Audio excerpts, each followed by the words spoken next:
1924 October 9 அன்று ராமநாதபுரம் மாவட்டம் செல்லூர் கிராமத்தில் பிறந்தார். இளம் வயதிலேயே சமூக அக்கறை கொண்டவராக வளர்ந்த அவர் தனது 18வது வயதிலேயே பிரிட்டிஷ் ஆட்சிக்கு எதிராக வெள்ளையனே வெளியேற இயக்கத்தில் பங்கேற்று சிறை சென்றார். இராணுவ சேவை.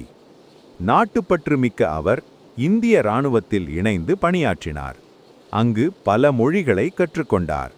பின்னர் தனது சொந்த மண்ணில் நிலவிய சமூக ஏற்றத்தாழ்வுகளையும் ஒடுக்குமுறைகளையும் கண்டு அதை மாற்ற இராணுவ பணியை துறந்துவிட்டு தமிழகம் திரும்பினார். சமூக போராட்டம். ஒடுக்கப்பட்ட மக்களின் உரிமைக்காகவும் தீண்டாமைக்கு எதிராகவும் தீவிரமாக போராடினார். குறிப்பாக இரட்டை வளைவு முறைக்கு எதிர்ப்பு தெரிவித்தார். கல்வி மற்றும் வேலைவாய்ப்பில் சம உரிமை கோரினார். ஒடுக்கப்பட்ட மக்கள் சுயமரியாதையுடன் வாழ வழிவகை செய்தார். தியாகம். 1957 செப்டம்பர் 11 அன்று சமூக நல்லிணக்கத்திற்கான பேச்சுவார்த்தைக்கு சென்று திரும்பும் வழியில் தனது 33வது வயதில் படுகொலை செய்யப்பட்டார்.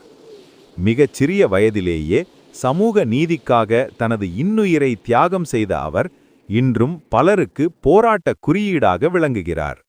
ஒவ்வொரு ஆண்டும் செப்டம்பர் 11 அன்று பரமக்குடியில் உள்ள அவரது நினைவிடத்தில் பல்லாயிரக்கணக்கான மக்கள் அஞ்சலி செலுத்தி வருகின்றனர்.